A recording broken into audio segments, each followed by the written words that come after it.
Maranata dos Bravadores. Vamos começar então a primeira lição do nosso estudo, um estudo novo, 2020, é um estudo meio sinistro, a capa aí parece um negócio meio uns bravadores, meio Transformers ali, é um tipo um estilo Cavaleiros do Zodíaco, sei lá, conta uma história de Gael, um garoto que entrou no clube, conheceu a Bíblia e começou a estudar a Bíblia. É isso que eu vou falar para a história, porque você precisa pedir para dar aí, né, o estudo bíblico para você ler essa história, entender ali a história do Gael, desse garoto aí está procurando conhecer novas verdades, e esse estudo vai te guiar aí para essas novas verdades que o Gael está ensinando. Então é muito importante que você pegue a história dele, pega a sua Bíblia, pega sua Bíblia, né, faça o estudo certinho, e aqui a gente vai só dando uma conversada sobre o que é o assunto de cada dia. O assunto de hoje é falar sobre a Bíblia. Sabe, saber a verdade é algo muito importante. No mundo, como você está crescendo, de fake news, e põe fake news nisso, né, gurizada? Você precisa saber onde está a verdade. Quando você clica ali um post ali no Instagram, no Facebook, ou você recebe um compartilhamento no WhatsApp, é verdade isso que estão te passando? E uma pergunta que todo mundo fala, assim, o que está escrito aqui nessa Bíblia aqui, ó, que muitas vezes é difícil de entender, é verdade? Será que é verdade? Como que eu sei que é verdade? Bom, eu vou falar algumas coisas para que você possa refletir, mas o importante desse estudo não é o que você está fazendo olhando o vídeo, é quando você vai fazer sozinho, com oração, só você e Deus, sem o Samuel, sem a Sueli, sem a Dona Maria, só você e Deus. Eu acho que tudo começou quando Deus criou o homem para se comunicar com ele. E eu imagino Deus planejando ali a criação e não imaginou criar a Bíblia. Sabe por quê? Porque Deus não planejou o pecado, muito embora sabia que o pecado ia acontecer. E ele queria conversar com Adão e Eva o tempo todo, face a face, caminhar com eles, conversar com eles de boa. Mas veio o pecado e isso impediu. Então como Deus se comunicaria com seus filhos, já que essa comunicação pessoal não poderia ter mais? Daí surgiu a Bíblia. É uma forma de transmitir conhecimento que acompanhou a evolução do ser humano, porque antigamente as pessoas conversavam e as histórias eram passadas de pai para filho e assim ia. Só que a memória estava se acabando e o conhecimento se perdia. Então veio a escrita pelos fenícios e aqui está a Bíblia. Deus criou a Bíblia para passar para você conhecimento da eternidade. Olha só, ela foi escrita primeiro por Moisés, Gênesis, Êxodo, Levítico, Número, Deuteronômio, livro de Jó. E o último cara que escreveu a Bíblia, o autor da Bíblia, é João, o apóstolo João, amado João, 1500 anos depois. E uma das provas que a Bíblia é verdade, que nesses 1500 anos, que é tempo, muito tempo, a Bíblia não se contradiz.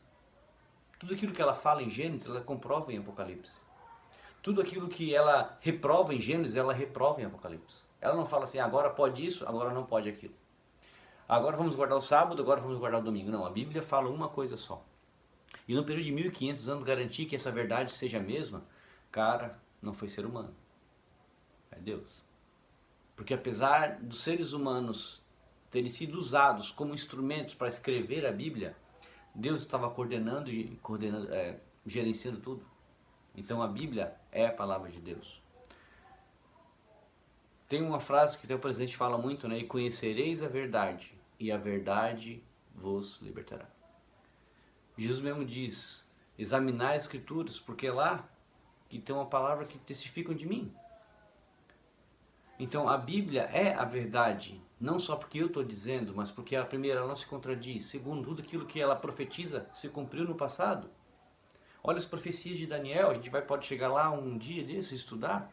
Como Daniel profetizou o início da Babilônia, o início da Medo-Persa, o início da Grécia, o início de Roma, e como todos esses reinos ruíram como Daniel tinha profetizado. Como eu vou dizer que a Bíblia não é verdadeira?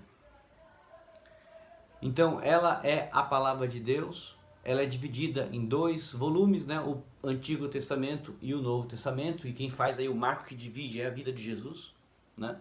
Até o Antigo Testamento são histórias que falavam de Jesus, do Messias que viria, e o Novo Testamento fala do Messias que veio. Então, Antigo e Novo Testamento refletem a vontade de Deus para salvar eu e você. Então, o Antigo Testamento é válido, Samuel? É válido. O Novo Testamento é válido, Samuel? é válido. Tem um texto da Bíblia que fala assim, ó, toda a escritura é inspirada por Deus e útil para o ensinamento. E quando isso foi escrito, não existia o Novo Testamento ainda. Então, ou seja, naquela época já dizia que o Antigo Testamento é válido. Então, pessoal, examinai as Escrituras. E a Bíblia, ela tem algumas divisões, né, que você vê isso na classe de amigo. Então, os primeiros 5 livros da Bíblia são classificados como Pentateuco, né? Gênesis, Êxodo, Levítico, Número e Deuteronômio. Os livros escritos por Moisés. Depois dos Pentateucos vem os históricos, e é bom você saber isso para a classe de amigo e talvez de guia, peça isso. Os históricos contam a história do povo de Israel até chegar numa classificação de livros chamada Poéticos, que é Jó, Salmos, Provérbios, Eclesiastes, Cantares. Depois vem os profetas maiores, como Isaías, Ezequiel, Jeremias e Daniel, que fica naquele meio tempo, né? Porque Daniel é um livro maior pela importância da sua profecia, mas ele pode ser também considerado um profeta menor, porque é um livrinho de 12 capítulos. E depois, no Novo Testamento, vem primeiro os Evangelhos, né? Mateus, Marcos, Lucas e João, as cartas de Paulo principalmente, e depois de Pedro, e o livro profético de Apocalipse. Então essa é a Bíblia, 66 livros, né? Bíblia significa compêndio, biblioteca, né? Coleção de livros, né? São 66 livros, 39 no Antigo Testamento e 27, né? Sobra, 27 no Novo Testamento. Dos autores da Bíblia, 40 pessoas escreveram, tá? Foram 40 autores, isso também é pedido de algumas classes, se não me engano, não sei se é companheiro ou pesquisador. E olha só as profissões dos autores, né? Tem reis, né? Como Davi, Salomão, né? Tem pessoas humildes, né? Como acho que Amós, né? Que era boiadeiro. Pessoas cultas como, né? O Lucas, Paulo. E ele tinha de tudo, né? Tinha mulheres, né? Como a Rainha Esther. A Bíblia é heterogênea. E concluindo o estudo, porque esse é só um apanhado geral, tá? Você tem que ir lá no estudinho lá e estudar, você e Deus. E se tiver dúvida, você vai poder postar aí nos comentários, pode comentar aí que a gente vai discutindo. Isso é até legal, né? Essa interação aí, já que a gente não pode ficar junto, pertinho, né? Então você pode ter alguma dúvida, coloca no comentário, a gente vai respondendo aí. Mas eu gostaria de concluir esse estudo sobre qual é, nesse meio de pandemia, né, que a gente está vivendo, eu preciso dar algumas respostas para mim mesmo, né? Como eu encaro tudo isso, né? Porque eu preciso falar assim, essa pandemia veio, agora já que ela veio, eu estou no meio dela, cara, eu vou me aproveitar para fazer o melhor uso dela para me tornar uma pessoa melhor. E eu não vejo outro meio dos desbravadores, sabe? De você se transformar um desbravador melhor, uma pessoa mais feliz, mais útil para a sociedade, do que te conectar com esse livro aqui. Sabe, no passado teve um povo chamado os valdenses, numa época onde não tinha a imprensa, onde os livros eram caros de fazer, que eles escreviam, entendeu? Em papel, em papiro, não sei, acho que era papel mesmo naquela época já. E para que isso não se perdesse, era dever dos jovens decorar a Bíblia. E aí entre os valdenses, sabe? Eles pegavam a Bíblia e estudavam e decoravam, não para se aparecer, mas é para se preservar uma verdade milenar que eles queriam que continuasse. E se você tem a sua Bíblia na tua mão hoje, e você pode abrir ela e ler, é porque um dia um desbravador valdense decorou a Bíblia e escreveu e passou adiante.